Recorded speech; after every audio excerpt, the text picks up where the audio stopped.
Have you ever wondered how someone can look totally fine, high performing, do all the things while secretly feeling numb, exhausted? Today, we're going to talk about high functioning depression and why it gets missed because it doesn't look like you're holding it together. If you really like this kind of real talk and it makes you really feel, at home and it's helping you, follow the podcast right now so you don't miss an episode like this.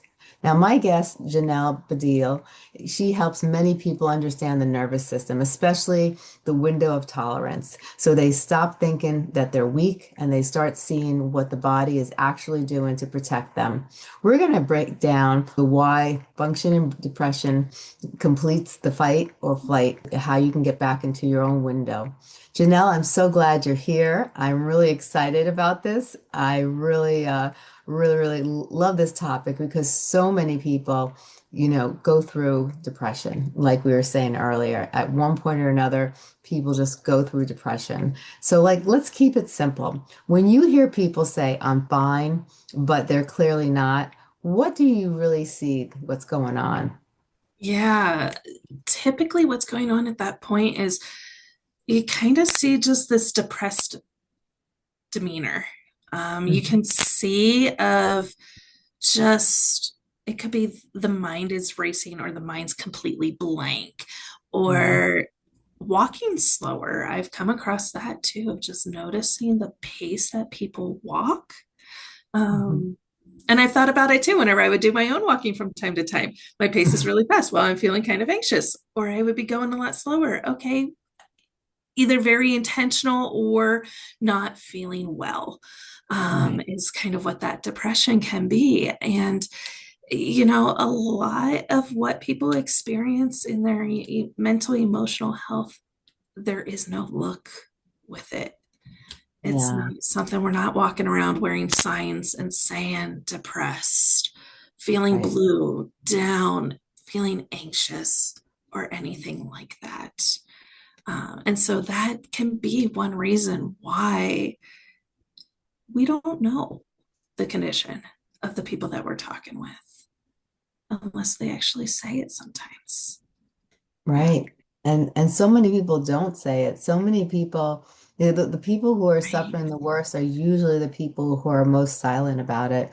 And that's why you see, like in a lot of communities, when it comes to suicide, the people who commit suicide are the ones who Yes. don't talk about it. You look at them, you don't see anything wrong going on. You might get some symptoms like, maybe they're sleeping too much and, maybe they're not as talkative or outgoing. But a lot of times people don't catch on to these little symptoms because it just doesn't seem so out of whack. Now, you talk about the nervous system. Now, you teach the nervous system and the window of tolerance. For people listening at work or in a car, what is the window of tolerance in plain English? Yes. So the window of tolerance is where we feel safe and connected. It's that piece in our nervous system where we are able to make eye contact with others, where Mhm. we're able to engage in conversation with our friends and family. When we have that capacity for more, when it's like, okay, now I can sit down and read this book. Now I can go and learn this recipe that I've wanted to try, where we're able to just have that room Yeah, within our body and within our mind. And so right. then what happens for depression is our nervous system, there's three states to it. And Hmm. it has the window of tolerance, which can also be called the vagus nerve, or yeah, I think those are the two primary things for it. Parasympathetic was the other one. And then it goes to either the sympathetic or the dorsal. And that dorsal vagus nerve is that's when we're kind of in that depressed, or it could look like we're shut down. A lot Yeah. of this is one thing I listen for too, is the I can't statements. I just can't. I just can't do that. I'm feeling overwhelmed. I'm feeling all this pressure. I just can't. Not anymore. I can't take on another thing. I can't. I can't. I can't. And in that shutdown state, then too, is we often are just going through the motions. We power through. This is why it's not visible. This is why whenever, you talked about the suicide rate, it's people that don't talk about it. It's high because let me just power through. Let me just do this and then I'll feel better. Let Mhm. me reach this goal and then it will go away, or all these different things, but that always changes. It's never enough. Right. That's Yeah. so true. And why do so many women, parents, high achievers live outside that window and think that it's normal? Because it's normal for their nervous system. And so it's looking at each nervous system is different. And so if we've lived in this state, oftentimes for the high achievers I've worked with and with that depression, the commonality is it's always been there. It's this underlying current. And so it's this opportunity to recognize, okay, this is what your nervous system knows. It's protecting you. That's the one and only job of the nervous system, is to keep us alive. And Yeah. so if to keep us alive, to keep you alive throughout your life, it has learned I need to just go through the motions. I need to power through. I need to do this high achieving thing. I need to constantly be going for that next thing, that promotion, that just get the job, get the partner, all these different things. And then life will be better. Yeah. Wow. Now you said something. I love that you said that high functioning depression often gets dismissed because it competes with flight or flight. Like, let's talk about that. What do you mean competes with fight or flight? Yeah, so fight or flight, so is the other part of the nervous system. And that is that anxiety, that fear, that anger, that motivator. It is the motor of the nervous system. And Hmm. so there's this, it's fluctuating between the two. And sometimes they could both be activated. And when they're both activated is when we feel that overwhelm, when it's starting to shift into that I can't statement. When we're in that fight or flight is whenever we're in that the motor, when we've got all the action. I can, let me push through. I got this, I can do it, and everything Hmm. like that. And so we've learned to do that in our life to survive, that then at some point in time our nervous system's like, I've had enough. I Yeah, need to shut down now. We can't do anymore. right. Yeah. So true. So someone can be performing, answering emails, taking care of the kids, and still be in a I'm okay nervous system state. Is that correct? That's, this is something I've recently learned myself, of just that's that going through the motions of the shutdown. Hmm. When you've lost all joy with it, when it's like, I'm just going through the motions, I'm not feeling anything with it. You're experiencing Yeah. that emotional numbness, Right. is definitely the piece of it. That, yeah, you're responding to emails, you're taking care of the kids, you're getting meals ready, you're taking all the phone calls, you're setting up appointments, you're keeping busy, but there's just this numbness with it.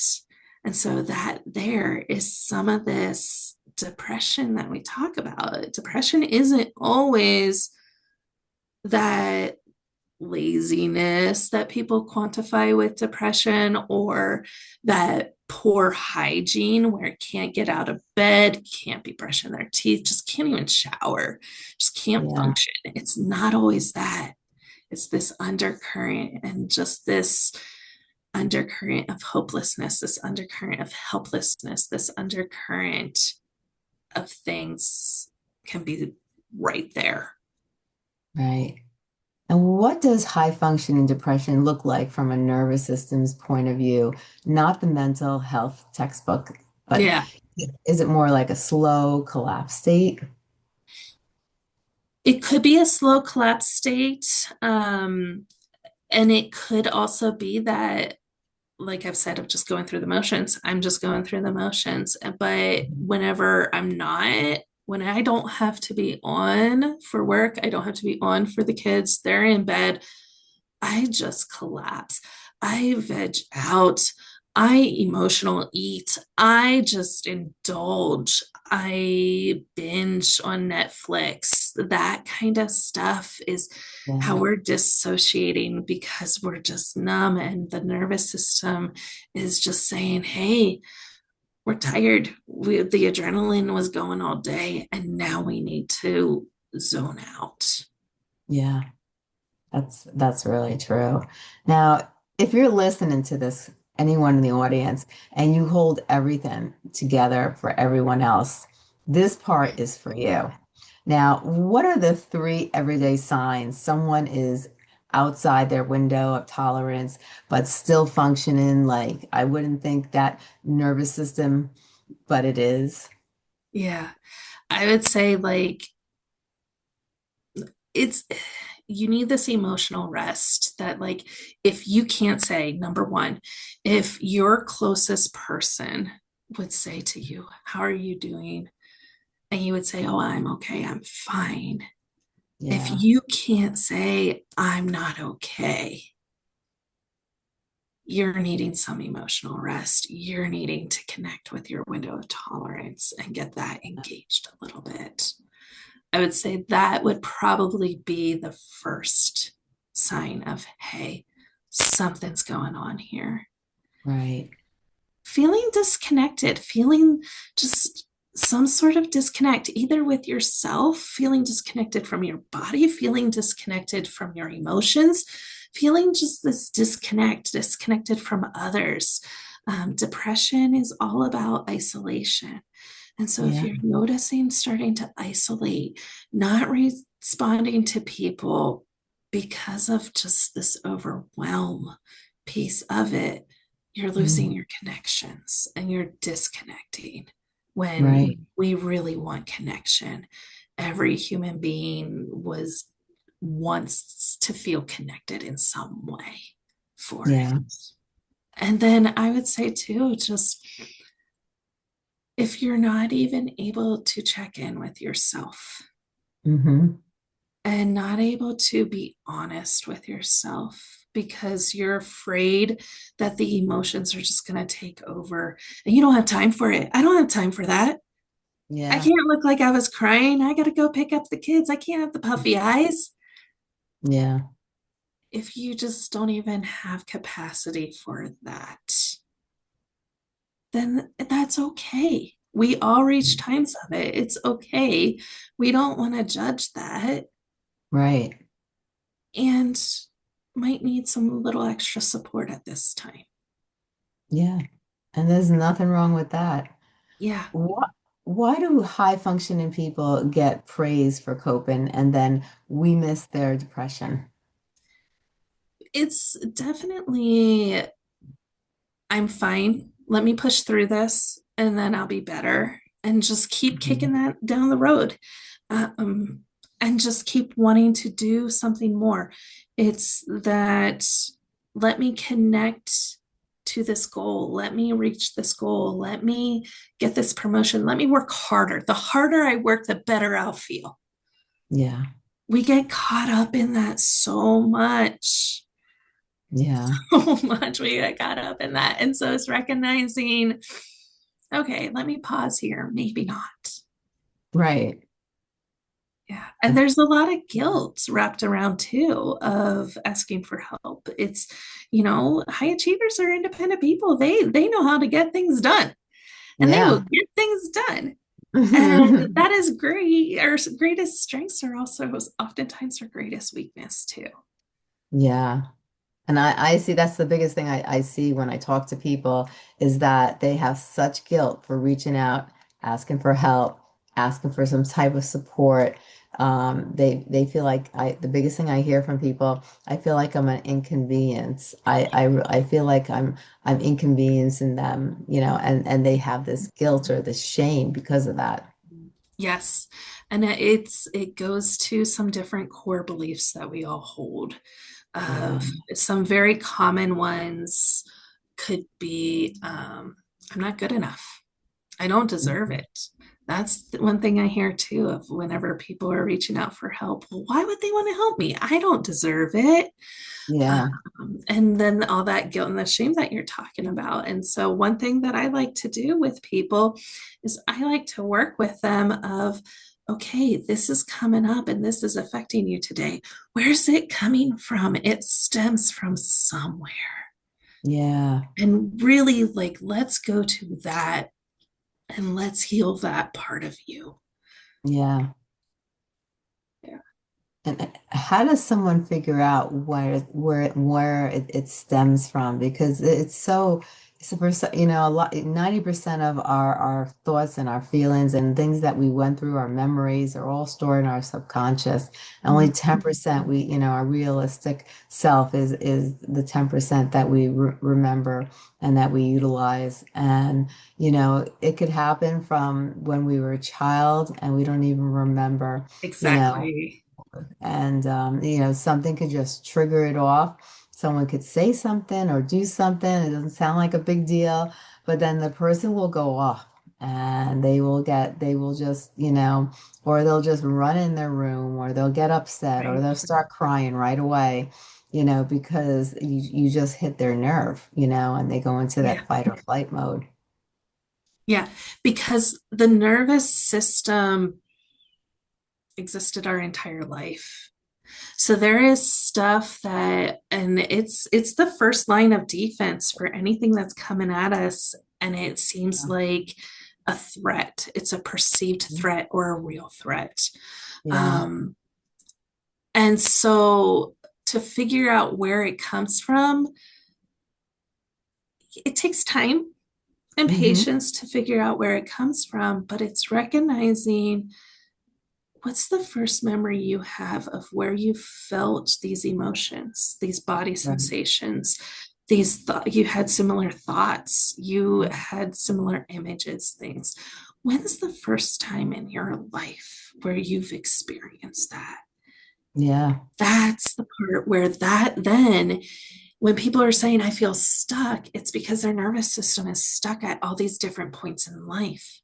Yeah. So not only is current day you showing up, but child you, 10-year-old, 5-year-old, 3-year-old you is showing up because your Hmm. nervous system's saying, hey, we remember this feeling. We don't like this feeling. So we need to go into survival mode, Yeah. whatever that looks like for you. And Hmm. so, and the nervous system was in existence before our brain can recall memory. Yeah. So it's storing that Right. information. So it's a lot of work. Working with a professional is really helpful. It's what we do at Reclaiming You. Hmm. And so Reclaiming You website. And so going on there and just connecting with me, that's what we do is we look at these because we got to approach that younger you, have compassion and give that younger you what you needed in that time to start bringing some healing to your nervous system. So then you're not going and you're not getting irritated with your partner. You're not getting flustered and you're not acting in ways that you regret acting today. Yeah. Oh, I love that.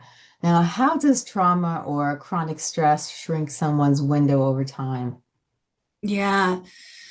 When we, if you've experienced trauma and it just keeps coming at you, your nervous system is living in fight or flight or shut down. It's just living in one of these other states. And as you continue living in it, we talked about this a little bit earlier, that's your Mhm. normal. That's your normal state. So your window of tolerance is very small, Yeah. and so it's helping your nervous system to recognize, wait, I'm at home here. I know the people around me in my home. I'm safe. It's Mhm. okay. I'm safe. And it can be verbally saying that to your nervous system of like, hey, no, it's okay. I'm safe.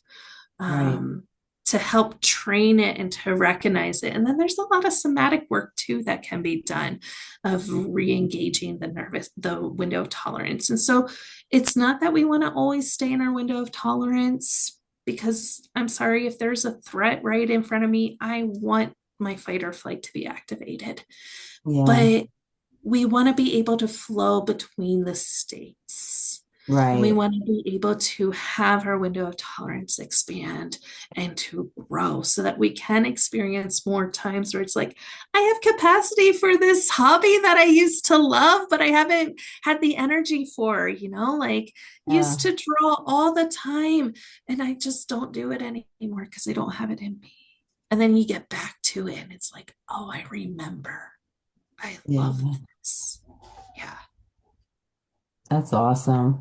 Now, for people in relationships, what does it look like when one partner is in fight or flight mode and the other is quieter and high function in depression state? Yeah. So it's different for each person because it's different when you're in fight or flight, it looks different for each person. And when you're in shutdown, looks different for each person. But it could be the I don't want to say typical, but the kind of the average, I guess, of what it could look Yeah. like. The fight or flight is that, like we've said, the motor, it's that anxiety, it's that anger, and anxiety and anger are two very action oriented. So Yeah. that's where you get your motor going. And Right. so it could be restlessness, not able to sit still. Yeah. Racing thoughts is a very common thing. Hmm. Having to prepare for the worst case scenario, having to prepare for every case scenario of every option. We're going to game Yeah. plan for all of this. I gotta know, I gotta have control of it, kind of thing. That's what the fight or flight can look like. It could look like Yeah. panic. It could be panic attacks. It could be just living in that state and that place, that pressured speech, racing speech, not Mhm. able to connect. No logic is in place. It's just all emotion kind Yeah. of thing.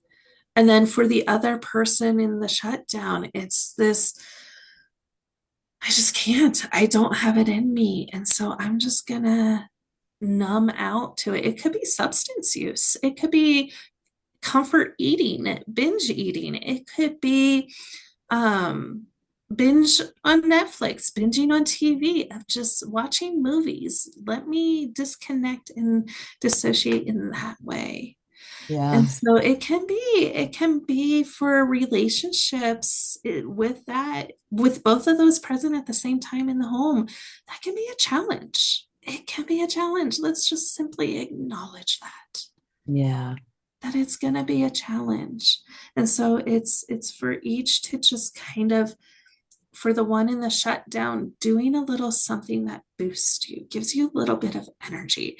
It could be creating a playlist or just playing that one song that makes you want to dance and make you want to Yeah. move.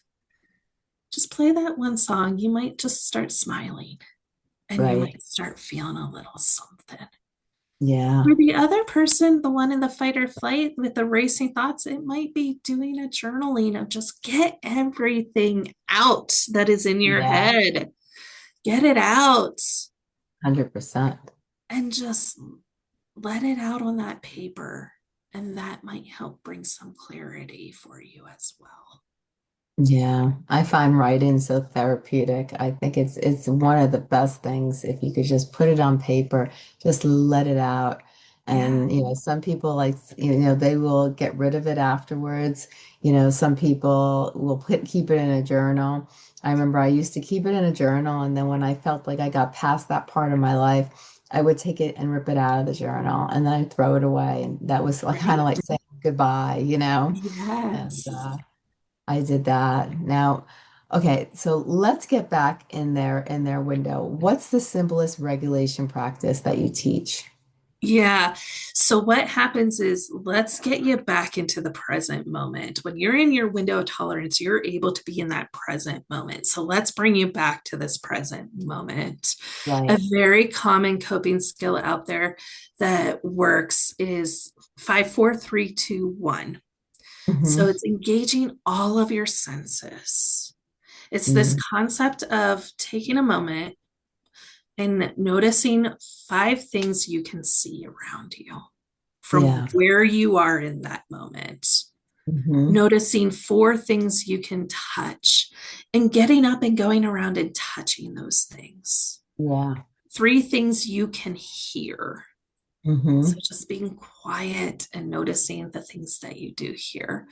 Two things you can smell, going and taking a whiff of those things you can smell, and one thing you can taste. And to literally just go and sip that water, sip that drink, something to just bring you back into this present Yeah. moment and breathing. I know everybody talks about breathing, but it is a real thing. It Yeah. is so helpful because it helps our nervous system to recognize and our body to recognize, hey, there is no danger here. We're okay. 100%. Let's just breathe. Yeah. Let that Breathing breath is so out. powerful. It Yeah. is. It is. And there's so many different breathing techniques out there. It's just finding what works for you. Yes. Yeah. Yes. 100%.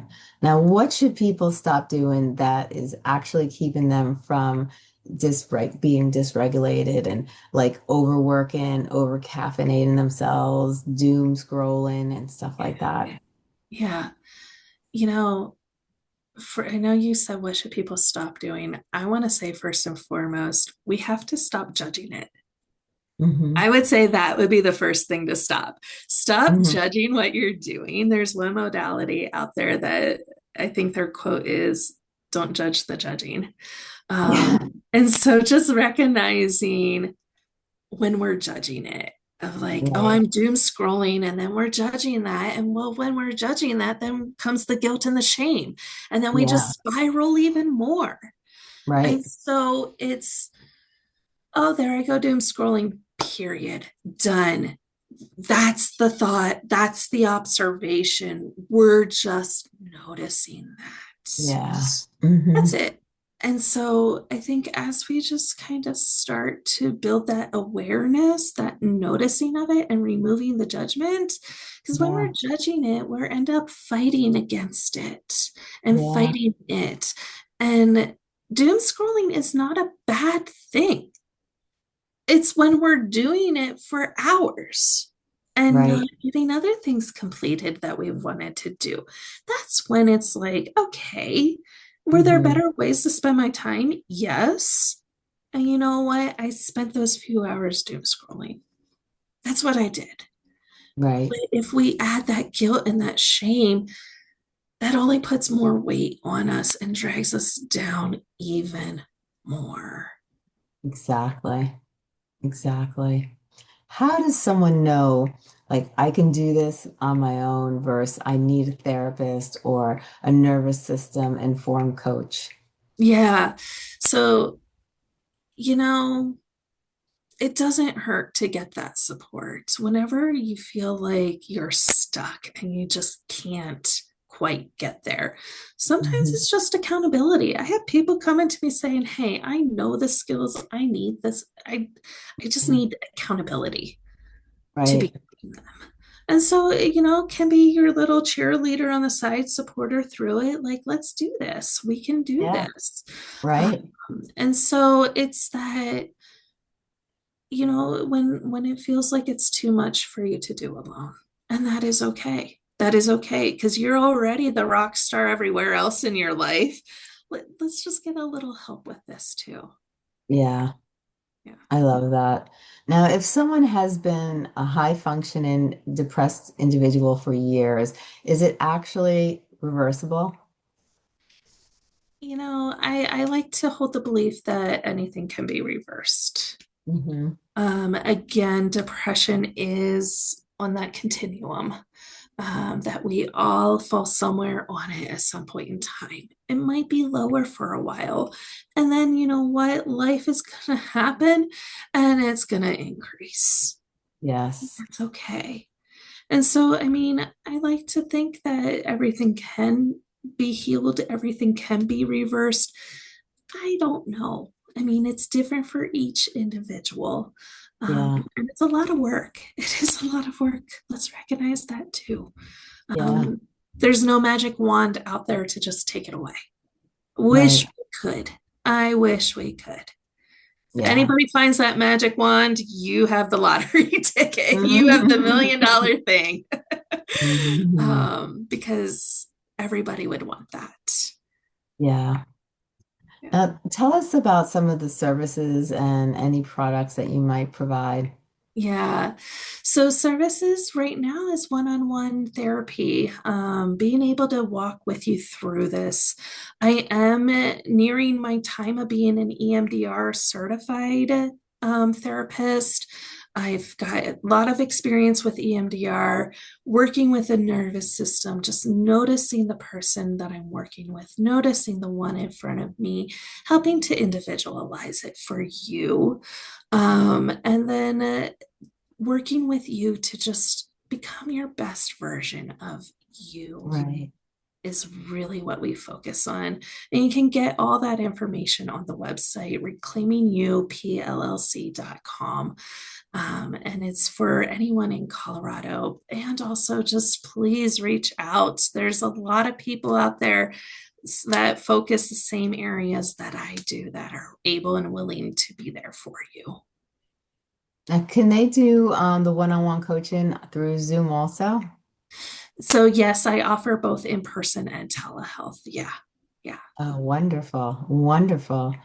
This has been so needed. And if someone wants to work with you or learn more about you, is the website the best place to go? The website is a great start for sure. Go to the website, reclaimingyoupllc.com, and learn information there. Reach out through there. And I would love to connect with you and consult with you and help you. And just, that's why we're here. That's why I'm here. I just want to help. So, yeah. I love it. Now, if from today's conversation, is there specific things you'd like to emphasize to the listeners? Yeah. It's okay. It's okay to not be okay. It's okay to take a moment for yourself. It's okay if you need help. Right. It's okay if you don't even know where to start. Reach out and we Yes. can help you start through that journey. And it's okay. It's okay. Let's not judge anything happening. Let's Right. just notice it. 100%. I love that. I love that so much. You know, I just want to thank you so much for being on the show. You've touched a topic that really a lot of people need to hear. There's so many millions of people suffering from all different types of different levels of depression for various reasons, and we need more people like you. And I Yeah. really thank you for, coming out and sharing about this and sharing about different techniques and tools and things that they could do to help their depression because it's you could help your depression and you don't always have to get a medication, Right. and sometimes some of those medications can do more harm than good, Yeah. dependent, some people do need them, but there are Yeah. some people that don't need them. Exactly. And so it's always great to have somebody like you who could really work with them and help Mhm. them. And maybe just the coach in itself could actually help Right. them get out of the depression, which is so important. So I just want to thank you Yes. so much for being on the show and sharing with us today. And if this episode helped you, follow the podcast and share it with a friend who's fine but exhausted and that needs to get this, and for people who need it also. I just want to thank you so much, Janelle. This has been amazing. I appreciate you. Yeah. Appreciate what you do. And I really appreciate that you're reaching out to help others with depression because it's so Of course. important that people get help like you. Of course. Thank you so much for having me, Stacey. I do want to say, though, too, for the listeners, if you have nowhere else to turn, text or call 988. That is the crisis line. They are there for you. You don't have to be in what you think is a crisis or not a crisis. If it's a crisis to you, reach out there. So, Yeah. with that, Thank you so much, Stacey. It was an honor to be here with you and with all your listeners. I just want to say thank you. And I am just honored with this opportunity. Well, I'm honored to have you on our show, and I'm so grateful that you've given us so much great information and different tools and techniques for people who really need it. Because just to be able to help one person is a accomplishment in itself, and I thank you so much. Of course. Thank you. You have a great day. You too.